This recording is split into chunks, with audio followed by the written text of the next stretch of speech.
Hola, espero que me estén escuchando.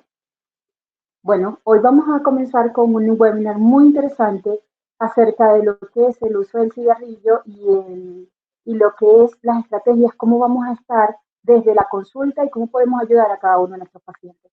El primer presentador, la primera conferencia va a estar a cargo del doctor Manuel Conrado Pacheco. El doctor Manuel Conrado Pacheco es un médico internista y neumólogo excelente, eh, es gerente en servicios de salud, es docente de la Facultad de Medicina de la Universidad Tecnológica de Pereira y es magíster en hipertensión pulmonar. Asimismo, es el coordinador del Comité Antitabaco de la Asociación Colombiana de Neumología y Cirugía Doctora en la actualidad y, además de eso, una excelente persona y un excelente orador, por lo cual para mí es un placer darle el pase al doctor Manuel y vamos a comenzar con su. Saludos, muy buenas noches. Muchísimas gracias, doctora, por su amable presentación. Y realmente estamos pues muy agradecidos por su participación en esta actividad. Les voy a contar más o menos de dónde salió, cuál fue la idea de esto. Realmente, digamos que nosotros reconocemos claramente el problema del tabaquismo y entendemos de entrada lo que está ocurriendo con el tabaco como un problema claro de salud pública y un enemigo público claro en todas las patologías o en la mayoría de las patologías de la medicina interna. Pero creo que es necesario que el internista tenga unos elementos adicionales de cómo enfrentar al paciente fumador. Esto se une con el Día del No Fumar de la Organización Mundial de la Salud. Este Día de No Fumar de la Organización Mundial de la Salud se celebró el pasado domingo, el 31 de mayo, y cada año la Organización Mundial de la Salud desarrolla esta actividad para concientizar diferentes poblaciones en relación a la necesidad del cuidado y evitar la propagación de esta otra pandemia del cigarrillo. Entonces vemos que el internista definitivamente tiene que estar en este lineamiento, porque cuando empezamos a hablar de las mayorías o de las enfermedades que generan mayor impacto en la medicina interna, casi que una parte importante, probablemente más de la mitad, tengan una relación directa o indirecta con el cigarrillo. Al tener esta relación, nosotros como internistas tenemos casi que una necesidad y una obligación de ir mucho más adelante en entender algunas cosas del control del tabaco. Para este año, la Organización Mundial de la Salud pide tener un análisis especial en el componente o el impacto que están sufriendo nuestros niños y adolescentes en cuanto a cómo se está dirigiendo hacia ellos una vasta publicidad del cigarrillo y en este momento cigarrillo electrónico. Y obviamente, esto es una publicación oficial de la Organización Mundial de la Salud cuando ellos plantean, si mi producto ha matado 8 millones de personas al año, definitivamente yo necesito buscar nuevos consumidores. Y esos nuevos consumidores están en los niños y en los adolescentes, y esta es la publicidad oficial que recomendó la Organización Mundial de la Salud. ¿Y por qué decimos que es un problema? Esta diapositiva, esta imagen es real, y esto poco tiene que ver con un proceso sano, poco tiene que ver con un elemento recreativo, ni con para lo que supuestamente se diseñaron estos dispositivos electrónicos para dejar de fumar. Cuando empezamos a mirar, y les mostraré más adelante, los ensayos reales de cesación del tabaco con cigarrillo electrónico no han sido efectivos. En este momento no hay ninguna guía que lo recomiende o que diga, se recomienda como primera línea cigarrillo electrónico para el paciente fumador. Se han abierto las puertas, y tengo que decirlo claramente, en Inglaterra hay varios escenarios, en el Reino Unido, donde empiezan a aparecer algunas recomendaciones, pero todavía no con la fuerza suficiente para convertirse en un cambio en la recomendación mundial. Y parte de esto se ha basado en un estudio publicado el año pasado en England Journal of Medicine, donde evaluaron un grupo de pacientes y hablan de mejores tasas de consumo de cigarrillo en los que se expusieron a cigarrillo electrónico. Pero lo que no dice el estudio, cuando uno termina de leerlo, es que los que dijeron que habían dejado de fumar cigarrillo de combustión el 80% de esos pacientes siguieron consumiendo cigarrillo electrónico. Entonces, ahí realmente no hubo un ejercicio de cesación del tabaco. Lo que hubo fue un cambio de hábito y algunos pacientes dejaron de usar cigarrillo de combustión y se pasaron al cigarrillo electrónico. No hubo cambio y no hubo cesación. Y además, muchos quedaron siendo usuarios duales. Seguían con el cigarrillo de combustión y con el cigarrillo electrónico. ¿Por qué es importante entonces hablar hoy de esto y hablar esto con ustedes que ven todos los días pacientes en el consultorio? Porque cada vez vamos a empezar a ver más pacientes expuestos al vapeo. Y este vapeo está lejos de ser una práctica segura. Y realmente nuestros adolescentes son los que están siendo señalados como un blanco de esta nueva industria, de esta nueva industria del tabaco. Y si quieren, aquí pueden ver cómo se ha convertido la publicidad, por ejemplo, en los niños, de vapea como Hello Kitty y viene con sabores de goma, de cereza, de fresa y de yogur. Estos serán los pacientes que vamos a tener que atender en el futuro, cuando estas industrias sigan con ese lineamiento de convertir a los niños en sus blancos promocionales. De ahí surge esta necesidad de la Organización Mundial de la Salud de ponernos en alerta. Y cuando vimos esto en todo el escenario, se discutió desde el seno de la ACMI que era un tema que valdría la pena que nosotros como internistas que nos enfrentamos a toda la patología crónica lo pudiéramos conocer y tener una información adicional. En un foro pasado se presentó esto y alguien dijo no, que eso era mentira, que realmente eso no era una publicidad real. Entonces nos dimos a la tarea y aquí están los vapeadores en forma de Hello Kitty o los estuches en forma de Hello Kitty para que usted cargue su vapeador. Y además aquí tiene, pues si no es una niña, si tiene un niño, pues aquí hay Dragon Ball. Entonces usted puede escoger o Hello Kitty o Dragon Ball. Definitivamente una publicidad dirigida a los niños y de ahí ves, enganchan rápidamente al niño. Sabemos que estos dispositivos pueden contener nicotina y algunos contienen unas altísimas concentraciones de nicotina y rápidamente este niño empieza a convertirse en un adicto a la nicotina con todos los peligros que eso trae y será el paciente potencial del futuro en la medicina interna.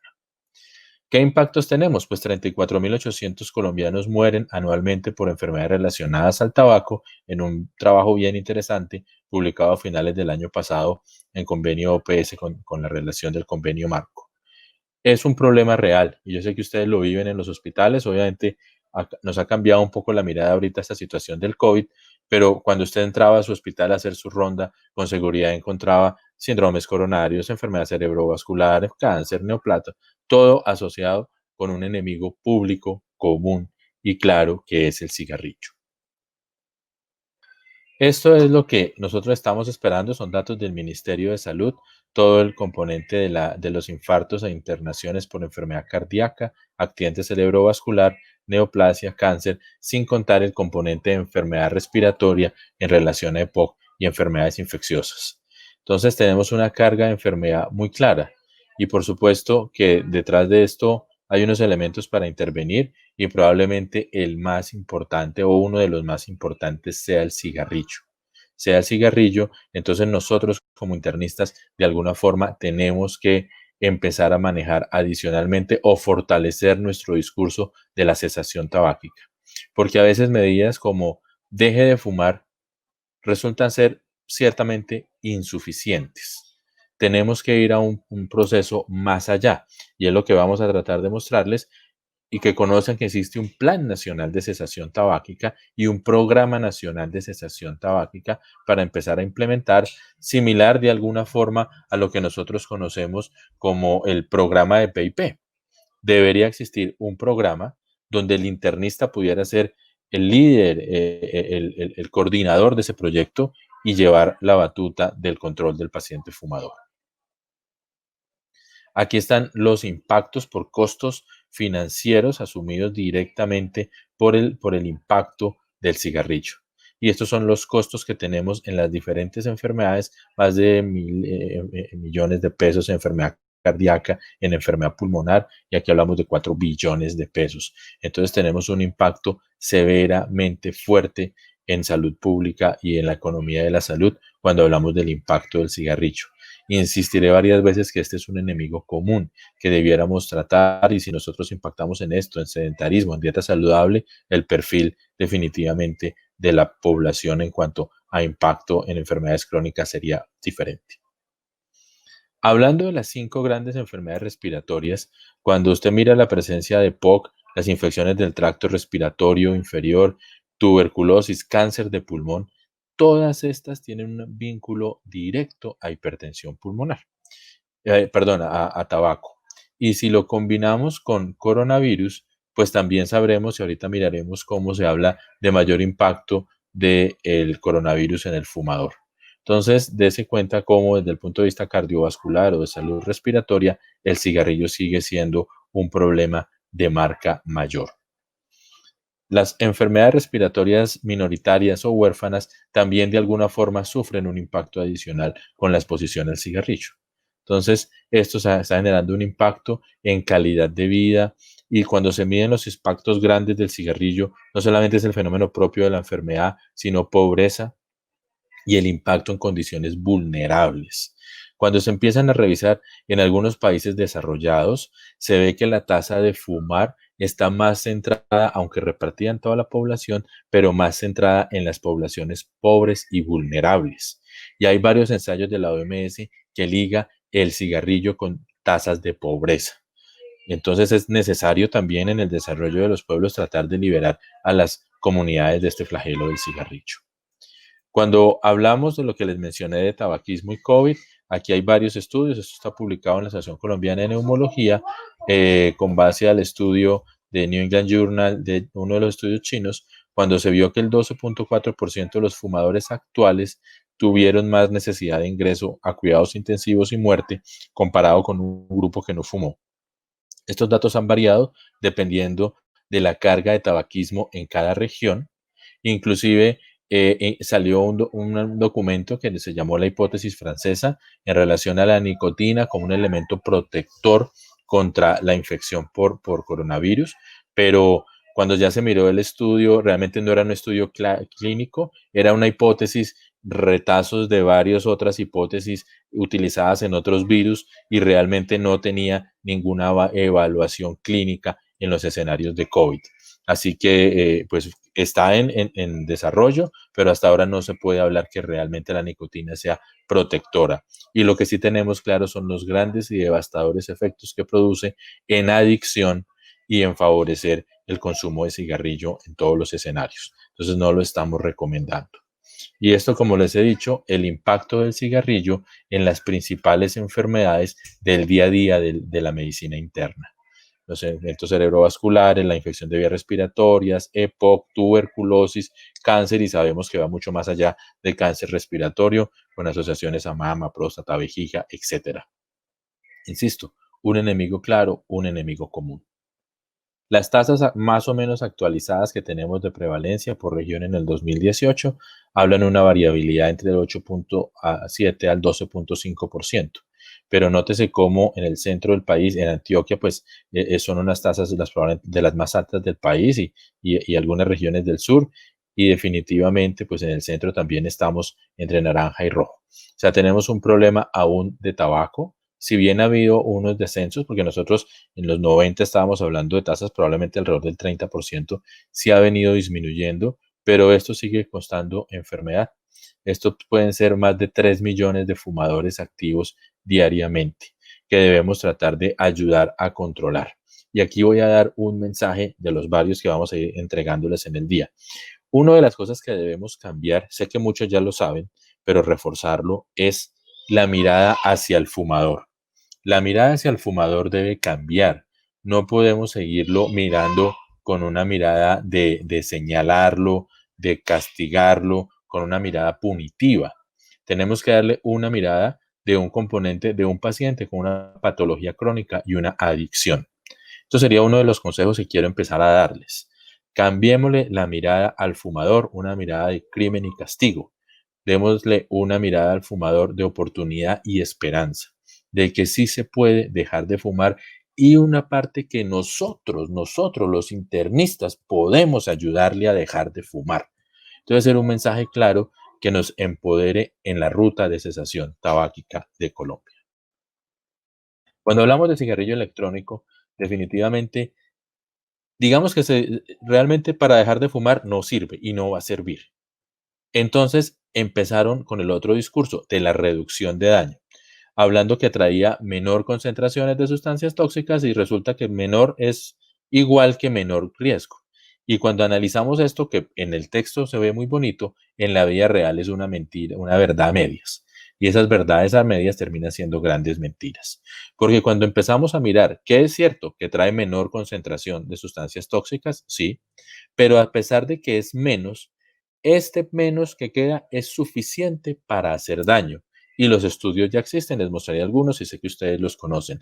Ya hay cambios en enfermedad respiratoria, producen alteración en las vías, en las células del epitelio respiratorio. Hay estudios en ratones con cambios de metaplasia y displasia asociados a cáncer. Hay seguimientos de enfermedad cardiovascular. Entonces, definitivamente, el cigarrillo electrónico no es una solución y no es una opción de daño reducido.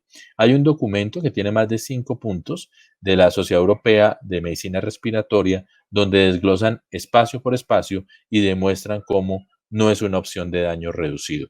Y eso es importante que lo tengamos claro porque realmente no sirven para dejar de fumar y no son una opción de daño reducido, sino que se convierten en un problema que va creciendo. ¿Por qué creciendo? Porque el comercio de estos productos cada vez se explota de una forma más significativa y yo quiero que si ustedes se transporten al centro comercial la última vez que pudieron ir y recuerden que en casi todos los centros comerciales del país hoy en día hay una bahía de cigarrillo electrónico. Y recuerden que estos elementos se mueven con una ley de oferta y demanda. Si no los estuvieran comprando, esa bahía no estaría ahí. O hay algunos que son ya unos locales completamente muy exclusivos y usted entra y cree que no está seguro si va a comprar un cigarrillo electrónico o es una tienda de otras cosas. Entonces, si existen es porque alguien está comprando.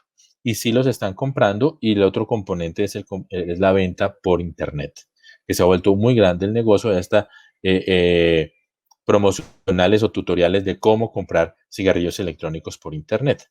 Ahora, nosotros también, estos son publicidades de otros países y creemos que eso no está pasando aquí, pero cuando analicemos lo de las tiendas y las bahías de los centros comerciales, probablemente sí está pasando en Colombia. Y miren esto, que es un reportaje que salió en el Heraldo en Barranquilla el año pasado, como esto es un dispositivo electrónico, sé que lo saben, pero algunos no. Y mire, esto es es similar a una USB de un computador. Usted no se da cuenta que eso es un Juul, que es un dispositivo que se usa y es una marca líder en estos momentos en Estados Unidos. Pero ya está en Colombia. Nosotros creemos que esto no nos está pasando. Por eso cuando lo hablamos al seno de la ACMI, cuando se discutió con la Presidencia Nacional, se planteó, hay que contar estas historias porque nosotros como internistas tenemos que estar al día en este componente. Esto es un componente de enfermedad severa que vale la pena empezar a intervenir. Entonces, cuando nosotros miramos esto, estos son cargas y mire, se aspira en 20 segundos.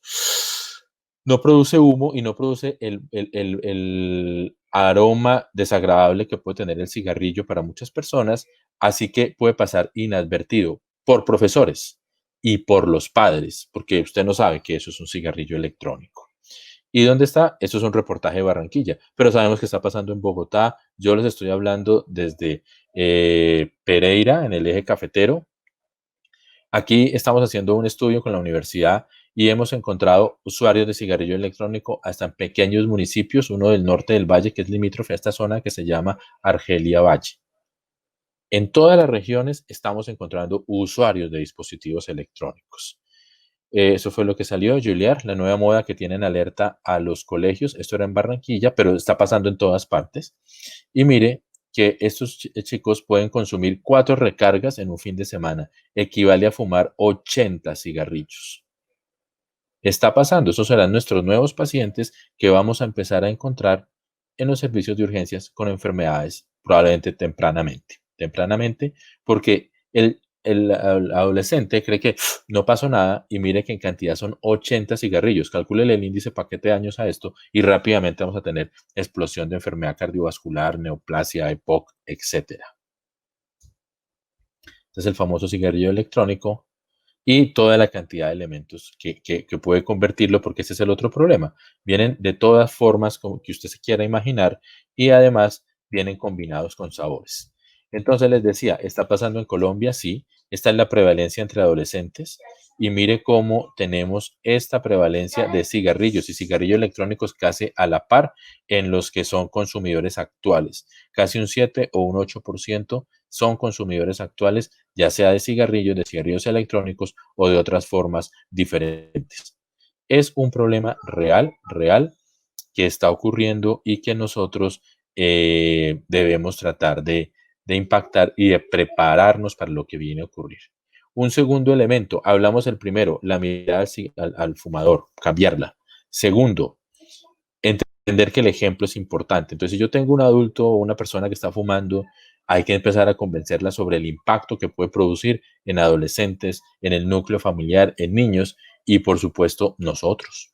Nosotros definitivamente tenemos que ser el primer elemento en demostrar que no estamos expuestos a este tipo de elementos. Y si lo estamos, dejémonos ayudar, que hay unas líneas importantes para podernos ayudar.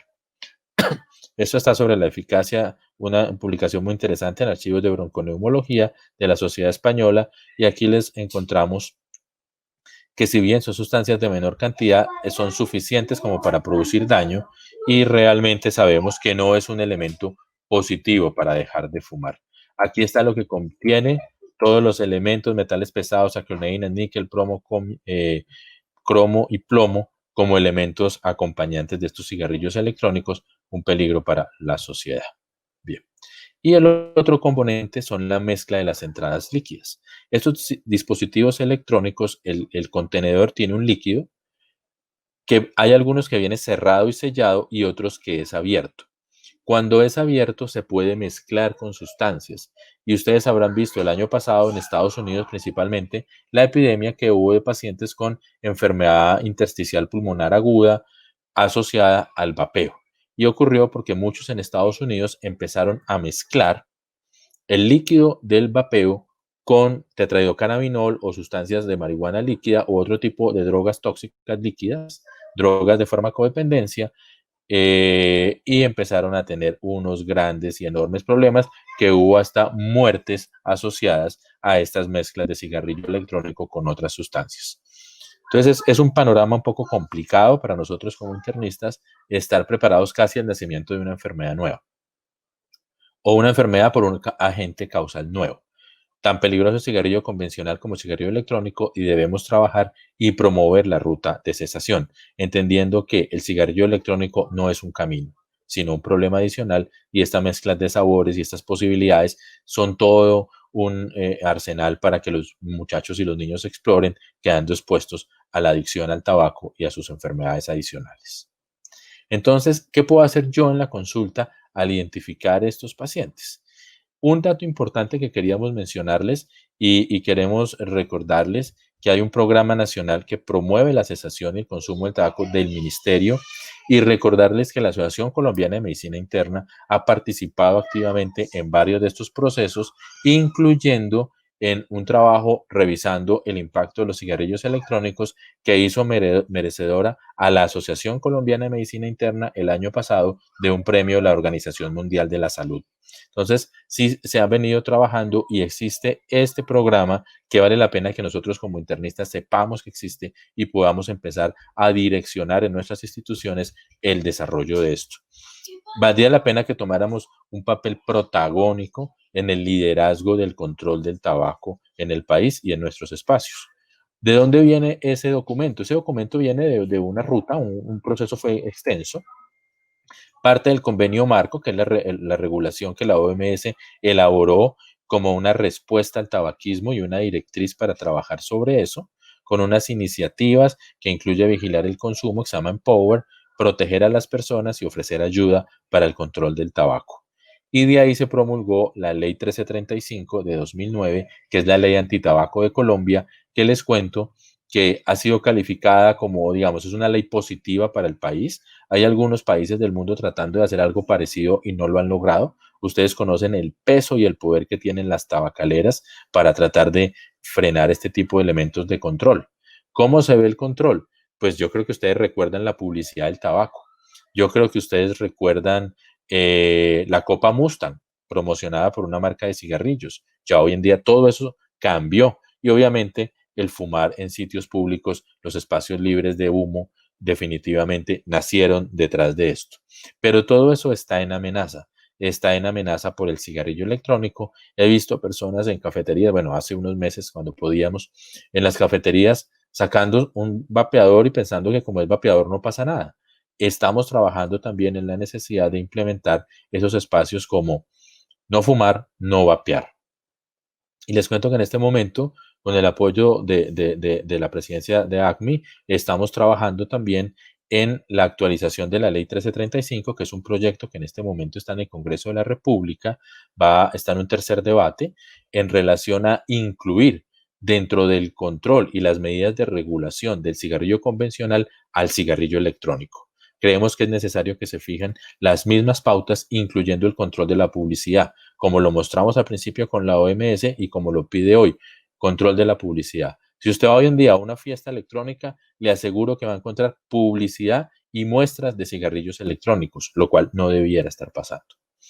Entonces, es de ahí, de todo este componente, nace ese trabajo que es el Programa Nacional de Cesación Tabáquica y que busca reducir al 10% el consumo en esta población y tratar de que los niños superen esta barrera sin fumar. ¿Por qué? Porque a medida que van creciendo más, entonces van teniendo mayor capacidad y mayor decisión, mayor madurez para decir no. Pero un niño de 11 años puede ser muy moldeable todavía y engañado fácilmente, que es el blanco de estas campañas. Esto es lo que impacta desde el punto de vista de relación entre intensidad e intervención. Entonces, cuando ya esto está en la consulta, la idea es que nosotros podamos hacer, que ahorita hablarán un poco de eso la doctora María Eugenia, en el componente de intervención, de entrevista motivacional, consejería de baja intensidad y de alta intensidad. Y por esa consejería es por donde se empezar a abordar el paciente fumador y empezar a tener un diálogo con el paciente, tratando de identificar un elemento de recompensa que le interese al paciente para que el paciente no fume. Recomendamos casi que siempre la pregunta de ¿qué es lo que menos le gusta a usted de fumar? En algún momento usted le preguntaban o se decía, ¿usted por qué fuma? Entonces el paciente lo que hace es reforzar muchas cosas positivas. Es que yo fumo porque me libera, porque me quita el estrés, me quita el hambre, la ansiedad. Entonces ya es muy difícil cuando el paciente reforzó lo positivo de una conducta negativa, usted ir a confrontarlo. Es mejor que le pregunte qué es lo que menos le gusta. Cuando ya usted, el paciente le dice lo que no le interesa, entonces ya se abrió la puerta, lo que no le gusta, se abrió una puerta por donde usted entra y trata de mirar cómo puede ayudarle al paciente para superar esa barrera. Recordemos que aquí el diálogo es constructivo. No vamos a evitar entrar en una confrontación, porque si algo nos ha hecho daño a nosotros, es esa famosa frase, si no deja de fumar, no vuelva. Y una confrontación, porque el paciente simplemente no volvía y se encontraba en la calle con toda la publicidad del maravilloso mundo del cigarrillo y fácilmente se iba por ese camino. Entonces, sí era necesario para nosotros tratar de cambiar el discurso. Cuando yo hablo con un fumador, trato de enfrentarme a un paciente que necesita ayuda, no que necesita un fenómeno conflictivo. ¿Y qué se espera? Que en el 2021 haya servicios de cesación, clínicas de cesación tabáquica en el 80% de los departamentos. Qué interesante y motivante sería que esas primeras clínicas, ya hay algunas desarrolladas en el país, pero que los internistas pudiéramos ser parte activa en ese proceso. Muy interesante y motivante como Asociación Colombiana de Medicina Interna poder apoyar en la creación, coordinación y liderazgo de las clínicas de cesación tabáquica. Queda un espacio interesante para desarrollar, queridos compañeros y colegas. Definitivamente, ¿qué no hacer? Confrontación y negación, etiquetar al paciente, una focalización y una culpabilización. Eso no ha servido. Eso no sirvió y tenemos que cambiar el discurso frente al paciente fumador. ¿Cómo cambiar el discurso? Hace un tiempo salió en las noticias este sacerdote que notaba que los niños no estaban yendo a la iglesia y empezó a modificar el discurso y en su sotana empezó a usar superhéroes. Tenemos que modificar y encontrar cómo, sin perder la relación médico-paciente, llevamos al paciente. Aquí hay que hacer un ejercicio un poco diferencial, motivarlo y y encontrarnos con el paciente en cuanto al discurso, cuál es el problema que él tiene, a ver cómo puedo yo impactar desde el punto de vista médico en que ese paciente deje de fumar. Entonces, recordemos, hay unos elementos que se llama intervención motivacional. Ahorita con la doctora María Laucho hablaremos un poco de eso y el tratamiento farmacológico. Feminizar el consumo, una estrategia muy importante con grandes impactos, pero probablemente entonces aquí lo que nosotros tenemos que hacer es discutir porque es diferente el discurso que yo le voy a dar a una mujer de 24 años que a una señora de 75. Y es muy diferente el discurso que le voy a dar a un joven de 20 años a un señor de 60. No puedo hablar igual. Entonces, tercer o cuarto mensaje, hay que individualizar el discurso. Probablemente a estas personas les preocupe más su presentación física, su higiene, el olor. A esta persona probablemente le moleste más la disfunción eréctil que empezar a hablarle, cuidado que le va a dar cáncer, que le poque, porque una persona de 20 años jamás cree que se va a enfermar ni que le va a dar nada, y menos un adolescente de 17, 15 años. Entonces hay que buscar es un diálogo dirigido y no tener el mismo discurso para todo el mundo. Y el famoso, si no va a fumar, no vuelva, ese sí, abolirlo completamente porque no nos va a funcionar. No nos ha funcionado. Entonces, rápidamente un algoritmo. Esto ya es la parte final. Cuando yo encuentro que un paciente está expuesto, hago la pregunta de la exposición a tabaco. Si es negativo, pues hay que felicitar, reforzar y si está acompañado mejor para que todo el mundo oiga que lo felicitaron por no fumar. Esto parece algo obvio, pero no lo hacemos y esto puede ayudar mucho cuando el señor va con el acompañante es un adolescente, un adulto joven o inclusive un adulto mayor que también fuma, porque todo esto que fuma, porque todo esto es importante para reforzar. Aquí es mucho de reforzar, de insistir. En cesación tabáquica, cuando un paciente trata y falla, no se considera realmente un error. Se considera es como el proceso de aprender a montar bicicleta. Usted se cayó, bueno, vuelva y súbase porque es parte del proceso.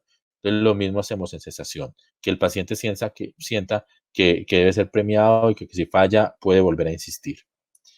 Y si el paciente está positiva, si fuma, entonces esta pregunta es importante, ¿usted desea dejar de fumar? Porque muchas veces yo he encontrado pacientes que me dicen, yo no quiero dejar de fumar, yo estoy feliz así, entiendo lo que me puede pasar. Ok, no vamos a confrontar ni a luchar con ese paciente.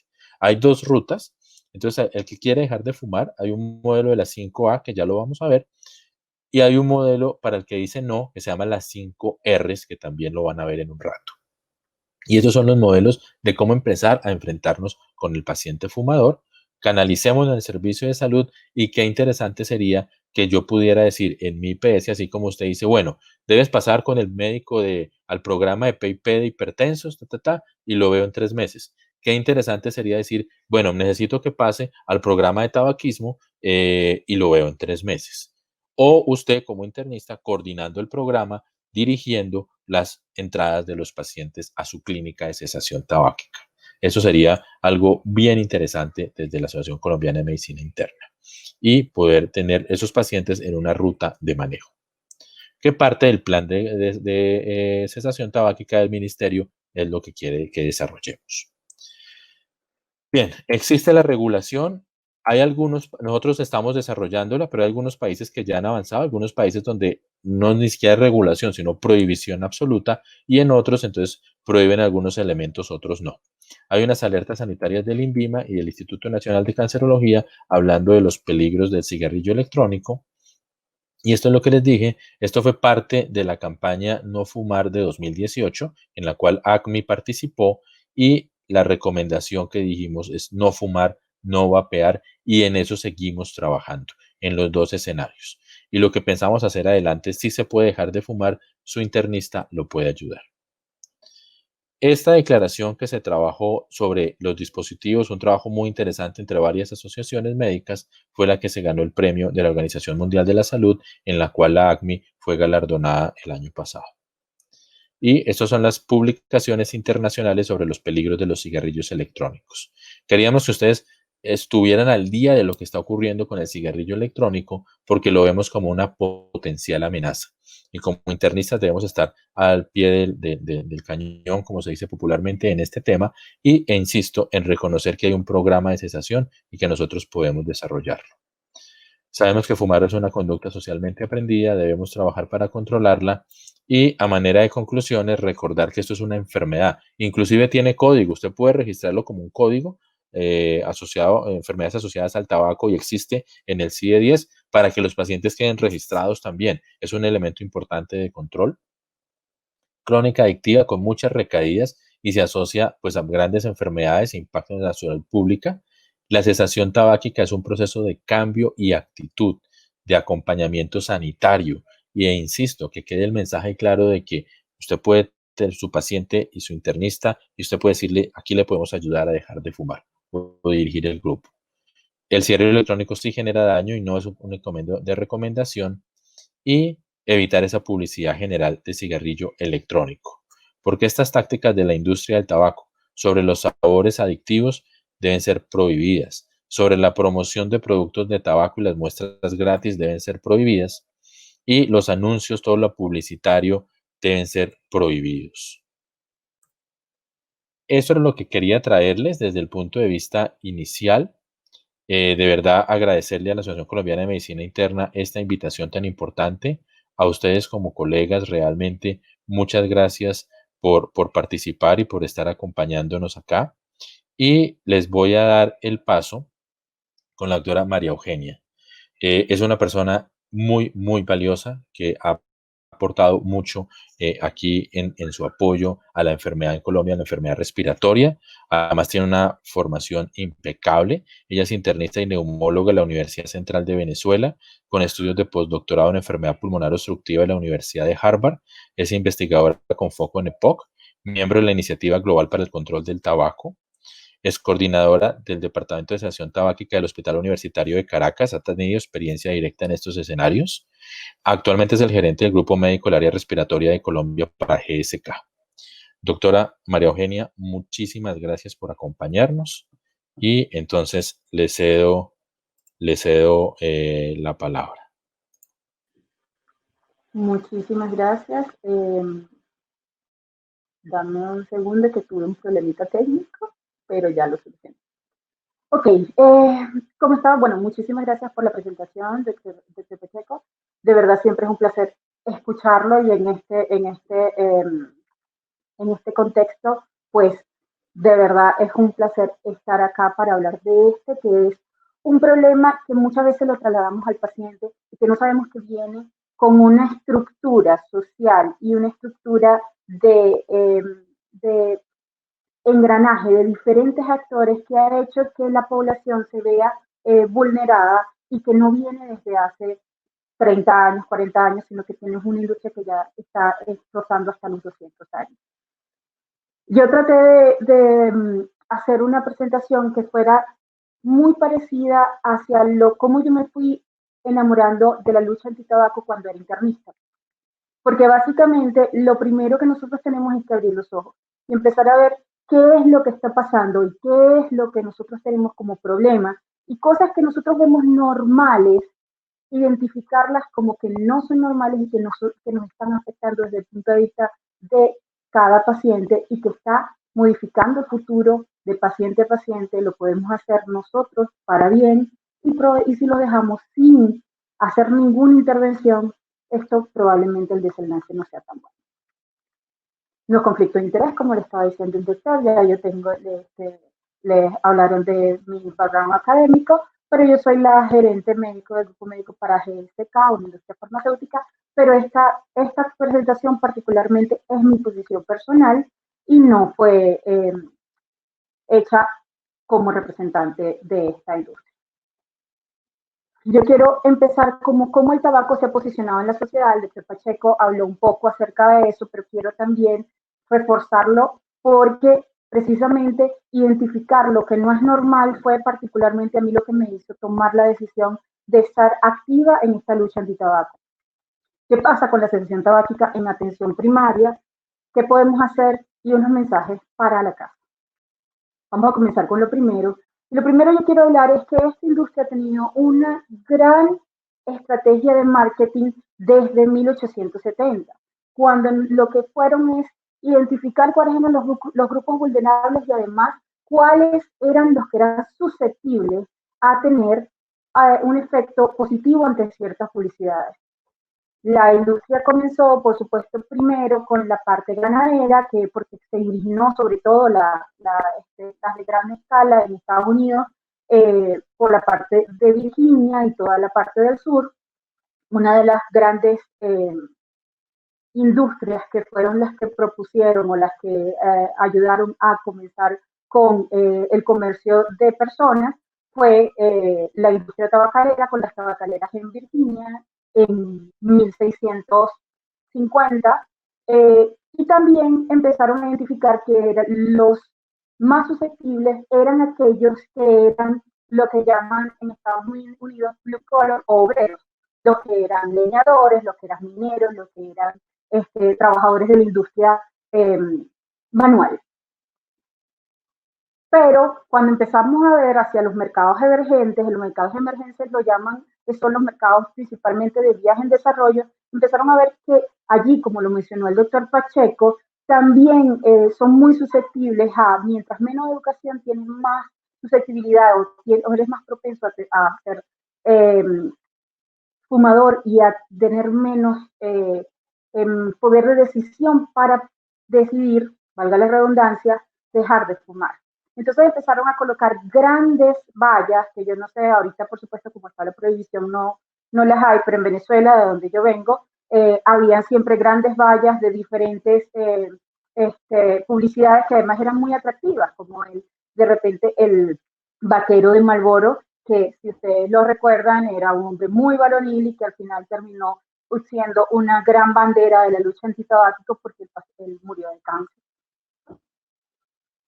Pero, y esto para mí particularmente fue muy chocante cuando empecé a estudiar un poco esto, y fue cuando se hizo la evaluación de target y de poblaciones susceptibles. Y una de las poblaciones susceptibles eran las mujeres. Resulta ser que llegó un momento en donde todos los hombres fumaban, porque esto se publicitó, como lo vieron, principalmente para ser más viril, el vaquero, el hombre que tenía muchas mujeres, el más inteligente, el James Bond, etcétera, etcétera. Y empezaron a ver que tenían todo un 50% de la población en donde el mercado no había sido concitado. Entonces empezaron con unas propagandas que eran dirigidas específicamente hacia la industria, hacia las mujeres. Si nos vemos a los Virginia Slims, que fueron uno de los más dirigidos, en esto lo que decía era principalmente vas a adelgazar, eres una mujer exitosa, si quieres ser muy exitosa, por favor, ve hasta, tienes que ser como los hombres y para eso tienen que fumar, porque la mayoría de los hombres para ese entonces, estamos hablando desde 1970, la mayoría de los hombres fumaban. De hecho, una de las cosas, y esto es algo que ustedes pueden revisar en la historia, de los que apoyaron el voto a la mujer o que ayudaban a hacer las reuniones de voto a la mujer, era parte de la industria tabacalera, pero sin un objetivo tan altruista, más era hacia decirle, para liberarte y para ser igual, tienes que tener un cigarrillo en la mano. Pero no solamente eso, yo no sé ustedes, pero a mí sí me pasó, y es los cigarrillos que eran de golosina. Había unos cigarrillos que se hacían con chocolate, en donde los envolvían, y particularmente yo en mi infancia también los comprábamos inocentemente, y ya se sabe que eso era financiado por la industria tabacalera y era una forma de hacer habituación hacia algo, hacia un papel adictivo en lo que es la juventud. Es decir, el target de la juventud no es algo nuevo, es algo que ya viene andando desde hace tiempo, y eso también lo vemos en las diferentes criaturas o los diferentes muñequitos que también podían ser parte de las diferentes marcas, en donde eran atractivas para los jóvenes, y una de las estrategias era colocarlos cerca de donde había golosinas, y por eso es que ustedes lo veían mucho, que era a la salida de las panaderías o a la salida de los abastos, en donde habían las golosinas y también los empaques que eran muy brillantes y muy atractivos. Y por supuesto, también se fueron hacia lo que eran los cigarrillos saborizados, por lo que ya explicó el doctor Pacheco. Precisamente era como hacerlos más amables, era hacerlos más atractivos, y era quitarles ese demonio que tenía alrededor. Pero una de las cosas que fue incluso para mí más impactante es cuando en el entrenamiento que hacían para líderes de tabaco hablaban de producto en las películas. Es que uno no se da cuenta. Uno se da cuenta que desde los superhéroes, Superman bajaba de un afiche de Marlboro hasta los diferentes comiquitas, y eso lo seguimos viendo en diferentes estudios y en diferentes películas de grandes presupuestos.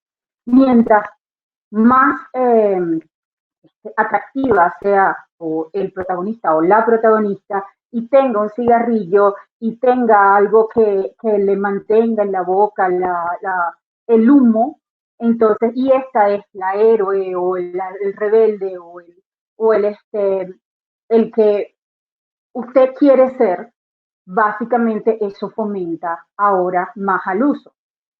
Ahora ha venido una oleada de películas de los años 70 en donde básicamente se presenta como que, bueno, lo que pasa es que están haciendo la película que sea de una forma realista. Y por eso la película de los años, o que se ambientan en los años 70, todo el mundo está fumando todo el tiempo. La verdad es que todo hay que verlo ahorita con cierto escepticismo, porque si no, vamos a volver a repetir los hábitos y ya eso está comprobado. El producto en películas hace que los adolescentes que ven más películas en donde hay uso de producto o de tabaco, básicamente tienen mayor propensión a tener consumo de tabaco.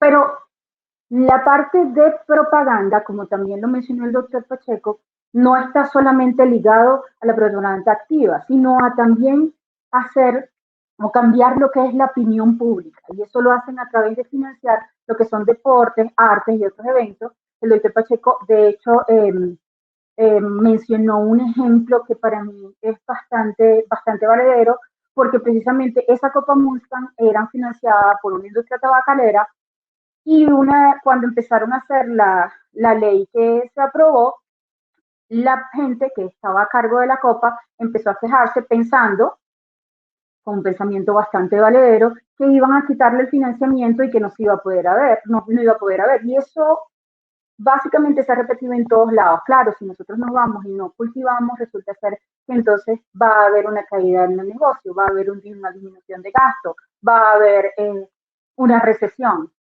Resulta ser que en 4 meses una empresa de soda tomó la copa sin haber tanto problema. Es decir, igual es con los mismos cultivos, igual es con las mismas obras de arte, igual es con las mismas fundaciones. Lo que hay es que buscar formas de financiamiento alternativas antes de tratar o antes de fomentar lo que son las diferentes publicidades. Esto lo vemos muy frecuentemente o lo veíamos muy frecuentemente, y es que ciertamente no había una publicidad directa, pero cuando pasaban las cámaras aparecían las diferentes publicidades en los estadios, en la Fórmula 1, etcétera. Entonces, ¿qué pasa con la asociación tabáquica en atención primaria? ¿Qué es lo que podemos hacer nosotros? Como estaba hablando el doctor Pacheco, esto es algo que va de la mano, va con una parte de consejería y va con lo que es la terapia farmacológica. El objetivo de webinar particularmente es más enfocarnos hacia la parte de consejería, porque si nos vamos hacia la parte de terapia farmacológica, de verdad se puede extender hasta 2 horas, y la verdad es que todo el mundo, yo creo que ya está cansado en esta hora. Entonces, si bien muchos fumadores quieren dejar de fumar, solo el 1% lo consigue sin ayuda. Siempre cuando yo manejaba la consulta, siempre lo primero que decía los pacientes que querían dejar de fumar era: lo que pasa es que yo no entiendo qué me pasa a mí, porque el vecino, el primo del amigo, el que me encontré en el abasto, el que, no sé, cualquiera, dejó de fumar un día, dijo, ya no quiero fumar más, y no fumo más nunca, solamente con fuerza de voluntad. Y eso es mentira, básicamente. El promedio de veces que un fumador quiere dejar de fumar más o menos es 8 veces, 8 fracasos, que en realidad uno no los tiene que tirar como fracasos, sino como aprendizajes interrumpidos. Es decir, en la consulta particularmente yo siempre preguntaba, y esto no puedo darme el crédito, sino que es una forma de hacer la consulta, y era preguntarle, ¿qué fue lo que te hizo la vez pasada fracasar? Entonces fue A, fue B, fue C, y entonces haces el plan de acuerdo a eso. Lo importante es que tenemos en la mano lo que es la entrevista motivacional, la intervención breve y la intervención intensiva, como varias cosas o varias herramientas que son bien estructuradas y que el paciente solamente con poco tiempo es capaz de determinar no solamente si que tiene alguien que lo pueda ayudar, sino también la calidad de atención que está teniendo. ¿Y por qué le digo eso? Hay tres preguntas que los médicos estadounidenses tienen que hacer en atención primaria para que sean calificados de que tienen una buena calidad. La primera, si el paciente usa protector solar. La segunda, si el paciente hace ejercicio. Y la tercera, si fuma o no, y si quiere dejar de fumar, darle algún tipo de consejo. Muchos de los pacientes que fuman y no quieren dejar de fumar o quieren dejar de fumar, el médico le pregunta si usted quiere dejar de fumar y le hace un consejo mínimo y el paciente se va contento. Así no deje de fumar. ¿Por qué? Porque siente que su médico le está prestando atención. Y eso no es algo que nosotros inferimos, sino es algo que ya está estudiado con diferentes encuestas, porque ellos sienten que usted se preocupa. Así que hasta por calidad de atención, no hay nada que perder en hacer la consejería. Cuando nos vamos a qué es la intervención mínima o cuando nosotros hablamos de la intervención mínima o la entrevista motivacional, la intervención breve y la intervención intensiva, estamos hablando de tiempos que ocurren en la consulta. La intervención mínima es de 3 minutos. Básicamente usted no tiene tiempo y lo que tiene que hacer es una pequeña intervención de si el paciente fuma, sí o no, si quiere dejar de fumar y después derivarlo si usted no puede seguir si usted no puede seguir en ese programa y tiene un programa extra. Y si no, planificar rápidamente para la próxima y hacer una intervención breve, que son de 3 a 10 minutos, o una intensiva de más de 10 minutos, si usted es el que va a asumir la parte de la sesión tabáquica. No es fácil. No es fácil porque particularmente, yo sé que no me conocen la mayoría, pero yo hablo mucho. Y entonces, normalmente a mí me gustaba mucho hablar con los pacientes y me costó disminuir esas intervenciones y entender que también yo no soy la psiquiatra del paciente. Yo tengo que facilitar ciertas cosas, pero también hay que poner límites. A mí, una de las experiencias que yo tuve en realidad en la clínica de sesión tabáquica, pero que para mí me hizo entender eso, fue una vez que nosotros estábamos con un paciente, el paciente ya tenía como 3, 4, no, tenía como 5 ya consultas, que ya estábamos terminando, pero el paciente no mejoraba, no disminuía lo que era la sesión tabáquica. Y un día me llegó con un recorte de prensa. Me dijo, doctora, mire este recorte de prensa, un caso horrible que pasó allá en Venezuela de un psicólogo que había matado a la esposa y a los 2 hijos porque había perdido el trabajo y bueno, era un psicópata pues. Y se suicidó posteriormente. Y me dijo, esto me puede pasar a mí. En ese momento yo dije, yo no puedo tener este paciente aquí, yo lo que he retrasado es su consulta psiquiátrica. Entiendan que además el 30% de los fumadores, entre 25 y 30% de los fumadores tienen trastornos psiquiátricos, probablemente no tan severos como este paciente particular, pero tienen que identificar que ustedes no son los psiquiatras de este paciente y que tienen que buscar ayuda cuando sea necesario.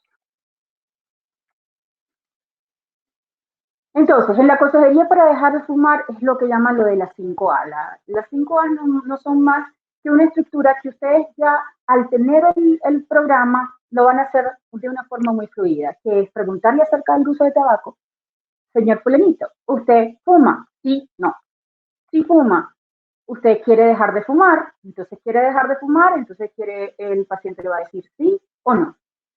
Si el paciente dice que sí, pues entonces allí se evalúa la disposición al intento, se dice si lo quiere dejar en 30 días o lo quiere dejar en 6, los próximos 6 meses.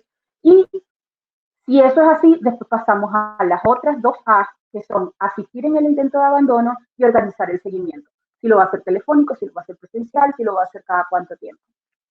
Por otro lado, si el paciente no quiere dejar de fumar, solamente aplica usted las primeras 3A y entonces nos vamos a una estrategia de más bien hablar de recompensas, que son lo de las 5R, y siempre tratar de ser muy positivo. La entrevista motivacional, o sea, para esos pacientes que usted ya está indagando que si quiere dejar de fumar o no, como dice el doctor Pacheco, tiene que ser algo no confrontativo, tiene que ser centrado en el paciente, usted tiene que quitarse sus prejuicios, tiene que tratar de entender como un paciente igual que un paciente diabético, igual que un paciente hipertenso, usted tiene que tratar a un paciente con una enfermedad tabaquista. Tiene que ser, explorar las ambivalencias de ese paciente, porque ese paciente, todo el mundo sabe que fumar es malo. Entonces, todos estos pacientes tienen una ambivalencia entre quiero dejar de fumar, sé que es malo, pero me causa cierta satisfacción o tengo esto, aquello con lo que quiero hacer. Y haga que él mismo encuentre esas contradicciones, lo cual usted con la práctica lo va a hacer de manera muy rápida. Tiene que incrementar la motivación a la cesación y al cambio. Ese es el objetivo final. En los primeros 2 minutos, usted sabe, yo ya podía identificar cuando el paciente no iba a seguir, no tanto porque el paciente no tuviera voluntad, sino porque yo había metido la pata. Es decir, le había hecho un comentario que era muy profesional, eran de esos pacientes que tenían más de 60, 70 años, que eran muy tercos, o incluso más jóvenes, y allá yo perdí una oportunidad para que ese paciente lo pudiera enganchar. ¿Cómo tiene que hacer? Preguntas abiertas y precisas. Tiene que buscar reflexión y comprensión. Escucha empática, escuchen al paciente. No es lo que es la opinión de ustedes. En este caso, tenemos que ser no esos médicos autoritarios, sino esos médicos comprensivos. E incrementar la motivación y la autoeficacia. ¿Qué es la 10ª vez que yo trato de hacerlo? Bueno, entonces en la 10ª será la vencida. No es que si no lo dejo ahorita, no lo voy a dejar nunca. No, bueno, si no lo dejo ahorita, lo dejo más tarde. Entonces, y darles mucha confianza. Cuando ese paciente que no está listo, le dice, yo no quiero dejar de fumar, usted, como estamos hablando, esto es algo no confrontacional, usted le tiene que hablar de la relevancia de lo que es dejar de fumar, cuáles son los riesgos de seguir fumando, cuál es la recompensa que él va a tener. Y como estaba hablando el doctor Pacheco, personalice eso, no le diga, no, lo que pasa es que no te va a dar cáncer, porque entonces ahora con doctor Google le van a decir, no, pero es que nada más el porcentaje de tal, o como dice uno de los libros famosos de anatomía patológica, el riesgo para cáncer es estar vivo. O sea, tiene que buscar cuál es el mensaje que le llega a ese paciente, cuál es esa recompensa que él quiera, cuáles son las barreras que él tiene para el cambio. Ah, es que mi esposa fuma o mi esposo fuma. Entonces ahí es más difícil, entonces hay que tratar de enganchar a todo el grupo familiar. Y cuando él se vaya, la próxima vez que venga, así sea para verse la atención o para hacer algún otro tipo de consulta, usted le repite el mensaje. Y ese paciente siempre va a pensar que usted es un buen médico y que usted se preocupa por él. La consejería breve. La consejería breve se enfoca en intervenciones clínicas breves, básicamente. ¿Qué es lo que va a hacer? Pregunte sobre el uso del tabaco. El paciente tiene que ser aconsejado a los fumadores a dejarlo. Tiene que referir a los servicios de sesión. En este tipo de consulta se utiliza en esos pacientes en esos escenarios en donde el médico no es el líder de la consulta de sesión. ¿Qué quiero decir con eso? Que todos, así usted no sea el líder del programa, usted tiene que hacer esta consulta breve, porque si no es una oportunidad perdida. Después usted lo refiere al servicio de cesación y allí lo van a asistir y arreglar los seguimientos y por los diferentes programas. Entonces, ¿qué podemos hacer? Básicamente, este es más o menos el algoritmo que presentó el doctor Pacheco con anterioridad. El paciente que fuma, sí, está listo para fumar, es decir, le dice que yo quiero fumar, quiero dejar de fumar pronto, Sí, usted hace las 5A, incluyendo lo que era arreglar lo que es el seguimiento. Si es no, usted promueve la motivación, usted siguiendo la técnica de las 5R. Ahora, si el paciente no fuma, tiene que preguntar, ¿pero alguna vez fumó? Y allí entonces puede tener también dos opciones. Uno, el paciente sí fumó alguna vez y usted tiene que allí prevenir las recaídas, o no, no fumó nunca y usted le tiene que decir felicitaciones por no haber fumado nunca. La prevención de las recaídas evidentemente es si el paciente tiene menos de un año o inclusive entre los 5 años, algunas entidades lo dicen, porque si tiene más de 20 años evidentemente lo trata como un paciente que no fumó y lo felicita por llevar 20 años de haber estado sin fumar. Entonces, usted puede tener tres tipos de pacientes. Eso es lo que queremos decir con esto. Y es uno que no está listo para el abandono, uno que está listo para el abandono en los próximos 30 días y uno que está de reciente abandono. ¿Y cuál es su objetivo con cada uno?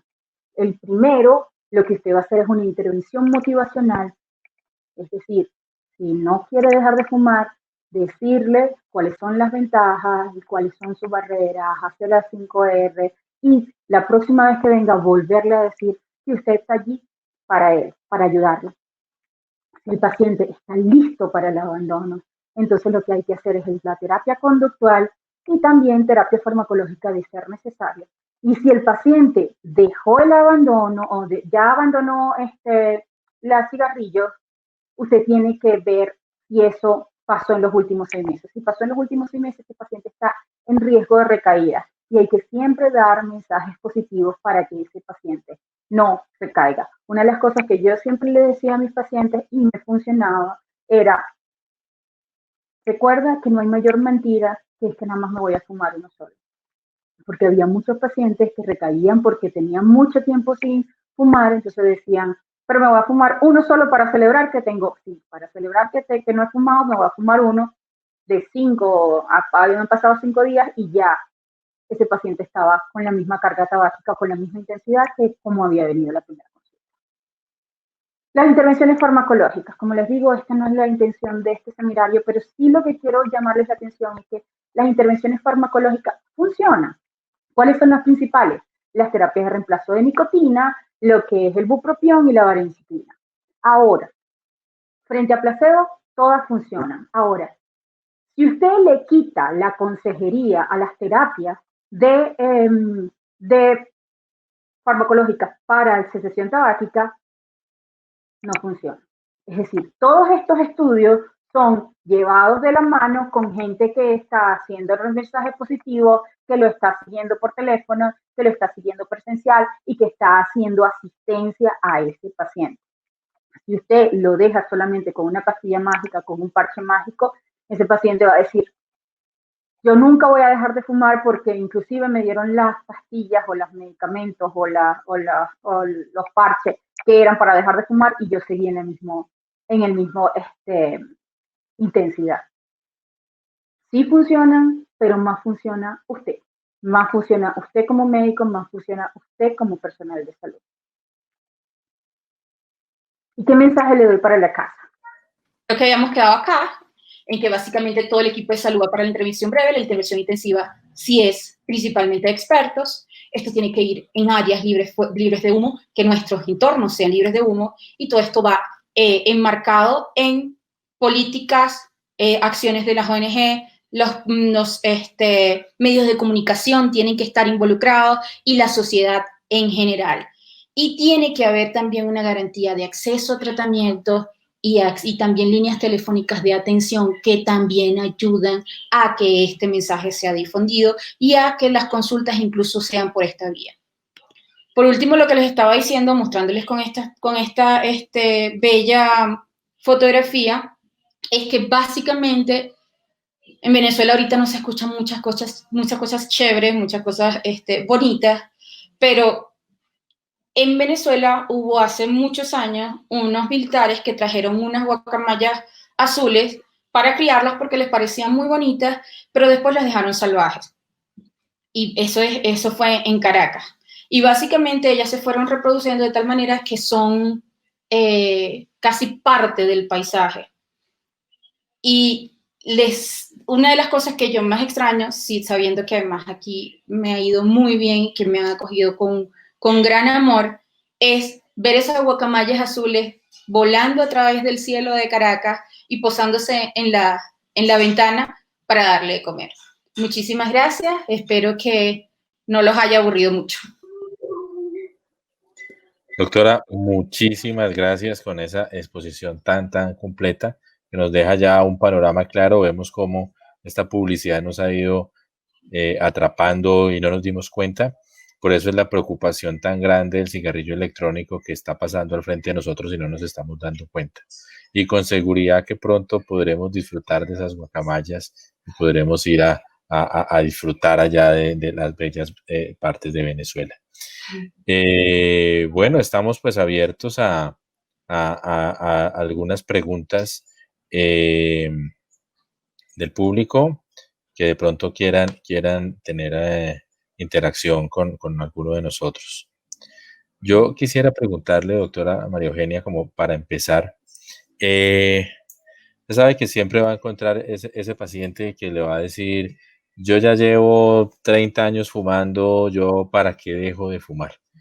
¿Habría alguna recomendación especial para enfrentar o para hablar con ese paciente? Lo primero es, ese es un paciente que es muy frecuente. Ese no es un paciente, a veces no de 30 años, pero sí llevo 10 años, llevo 15 años, y el típico, mi papá fumó y al final se murió de viejo de 80 años. Sí, sí. Y entonces tú comienzas a indagar, porque el cigarrillo no es algo que pasa sin hacer nada. O sea, puede ser que no te dé POC, pero te va a dar un infarto o te dio un ACV. Y entonces empiezas a indagar y le preguntas, ajá, ¿y de qué murió su papá? Bueno, le dio un infarto y tuvo 2 ACV previos. Y mi mamá tenía unas varices. O sea, primero comienzas a indagar para desmontar lo que son los mitos. Es decir, ese paciente, esa persona que probablemente usted está colocando como que nunca le pasó nada, lo que pasa es que usted está viendo que no le dio asma, pero, o el asma que es EPOC, pero tuvo otras alteraciones de órgano blanco. Y ya empieza a desmontar el primer mito y empieza con los otros. No es que no me va a beneficiar. Claro que le va a beneficiar. Es decir, yo siempre he hecho el cuento de esa persona. Nosotros teníamos un paciente que era muy anciano y el paciente era muy anciano y estaba muy limitado y seguía fumando y no se ponía el tratamiento. Él sí tenía EPOC. Y ese paciente, cuando le quitamos el cigarrillo y le colocamos el tratamiento, no es que mejoró muchísimo la función pulmonar, pero mejoró. Y ya podía salir del cuarto hacia la sala a comer con la familia, que es importante. Entonces, hay beneficios, no solamente desde el punto de vista físico, sino que hay beneficios inmediatos económicos. Cuando empieza a sacar, una de las cosas que yo hacía en casi todas las consultas, la primera consulta, ya cuando iba a la intervención intensiva, era sacarle la cuenta de cuánto está gastando al mes. Yo ahorita no sé cuánto cuesta una caja de cigarrillos, pero cuando empiezan a multiplícalo por cuántos días a la semana fuma. No, yo fumo los 7 días. Ah, bueno, ¿cuánto te fumas en el día? No, me fumo 10, 20 cigarrillos, una caja. Entonces empiezas a sacar y normalmente no son cifras despreciables. También tuve el otro extremo, pacientes muy ricos, de mucho dinero, que bueno, la parte económica no era quizás lo más importante, pero entonces empezabas, bueno, pero te dio una neumonía y la gripe que te duró 10 días. O sea, los beneficios son inmediatos.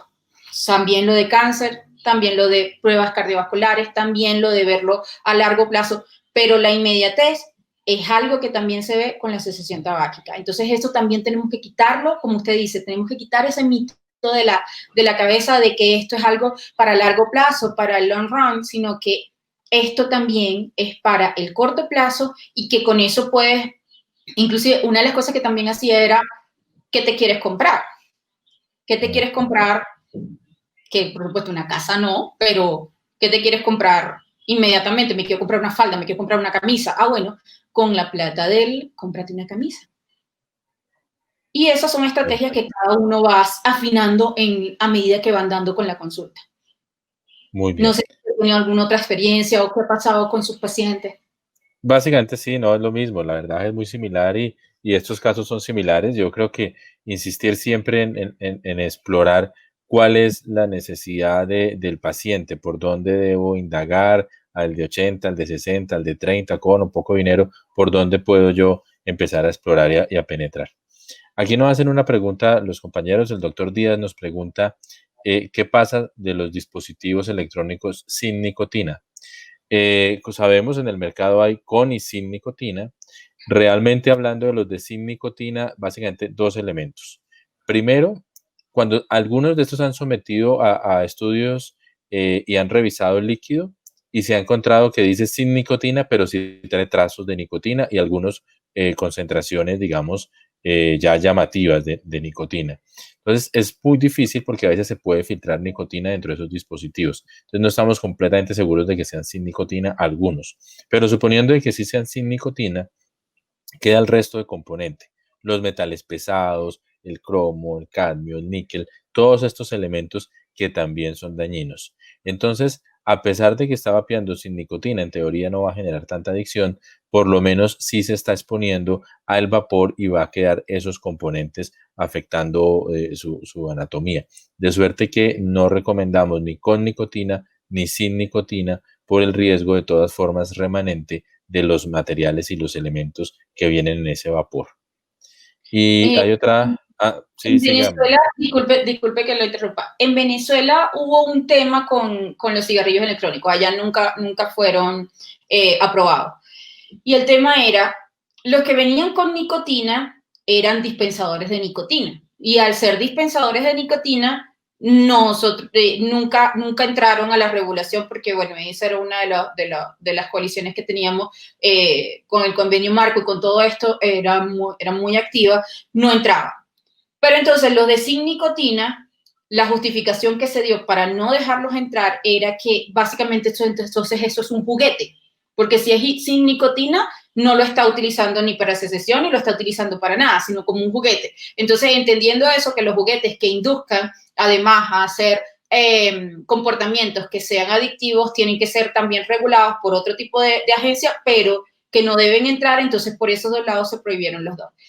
Los sin nicotina básicamente actúan como un sustituto, pero entonces menos tienen efectividad para lo que se comercializan, que teóricamente es para disminuir la secesión tabáquica, para disminuir, perdón, el tabaquismo. Perfecto. Y qué peligroso juguete ese, qué peligroso juguete. Aquí nos pregunta el doctor Vinces, felicitaciones por su charla, doctora María Eugenia, y en qué momento consideraría solicitar la ayuda de psiquiatría para el paciente que está en la consulta de cesación tabáquica. Mira, como les dije, ese caso para mí fue una llamada de alerta, ¿no? Entonces, una llamada de alerta porque entonces a veces uno trata de ser el paladín de solucionar todo y más cuando uno es muy apasionado con la lucha anti tabaco.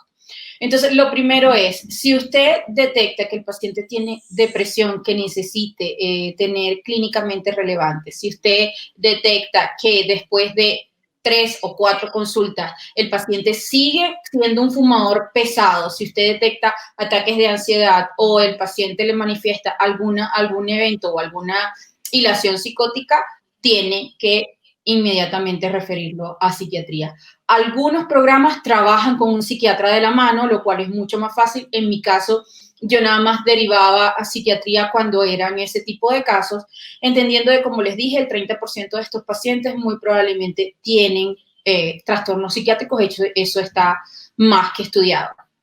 También tenemos que ver que la otra cara de la moneda de las terapias de sustitución, de las terapias para cesación tabáquica, es lo mismo, que también pueden aumentar lo que son ideaciones suicidas y inducen algunos trastornos psiquiátricos. Por lo tanto, esa población que ustedes ven susceptibles, que tienen muchas pesadillas, que tienen tendencia a depresión y que tienen también algo de ideaciones suicidas, tienen que tratar de hacer solamente terapia conductual o quizás la terapia de reemplazo de nicotina, pero no ir con terapias que son mucho más propensas a que esos trastornos se agudicen y pues el problema puede llegar a ser mucho más grave. Sí, correcto. Recuerdo casi las palabras similares a las suyas, mi profesora de cesación tabáquica cuando hice el curso en Buenos Aires, claramente decía, paciente que empieza terapia farmacológica, más específicamente vareniclina, ideas de suicidio y sueños de muerte y pesadillas, suspender el medicamento rápidamente y manejo acompañado por psiquiatría. Doctora, pues no hay más preguntas, no queda más que agradecerle su participación, gracias por esa generosidad y por todos los consejos que nos dio. A ustedes muchísimas gracias los que se conectaron, sabemos que después lo van a replicar, que hay mucha gente que ve el video después, también muchas gracias por compartirlo y yo diría que cada uno de nosotros podemos poner un granito de arena y poder trabajar en cesación del tabaco. Esto es un trabajo de grupo, un trabajo unido, donde la medicina interna debe ser pilar de este proyecto. No sé si algunas palabras de despedida, doctora María Eugenia. Sí, básicamente que una de las cosas para prepararme para esta charla, porque claro, la historia quizás de la cesación tabáquica en Venezuela la tengo muy presente, pero no tenía tanto la de Colombia, evaluando todo lo que es la historia de cómo ha sido la lucha. Colombia es uno de los países que ha tenido un mejor modelo y que no es que no ha tenido, que se le ha dado fácil, no es que no ha tenido oposición o no ha tenido hasta inclusive demandas multimillonarias en algún momento de la industria tabacalera para aumentar o para poder restituir lo que es la propaganda y que se han mantenido. Y que se ha mantenido con grandes políticas y gracias a grandes actores y a sociedad civil y a lo que es nosotros como gremio médico, como personal de salud. Entonces es importante que todos nosotros nos sintamos orgullosos de lo que está pasando, que sintamos que ese paciente a paciente es una lucha que yo estoy ganando y ese paciente a paciente implica que estamos impactando en la vida de ellos de una forma positiva y que le va a perdurar el resto de su vida. No solamente ese de no hacer daño, sino hacer bien. Y yo creo que como sociedad ustedes, vosotros, ya ahorita ya somos nosotros le estamos haciendo bien y estos espacios son muy valiosos para que todos hablemos en el mismo idioma. Muchas gracias, Pacheco. Muchísimas gracias y recuerdo a lo que acaba de mencionar la doctora, en estos momentos está en la Cámara de Representantes el debate de regulación de los cigarrillos electrónicos para adaptarnos a la ley antitabaco. Le estaremos enviando información de esto porque necesitamos también su apoyo desde todos los escenarios, lo clínico, pero lo político, como sociedad, como asociación, es clave. Felicidades a todos, a la ACME muchísimas gracias, al equipo de producción detrás de esto también muy amables y les deseamos una feliz noche. No fumar, no vapear es la meta. Buenas noches.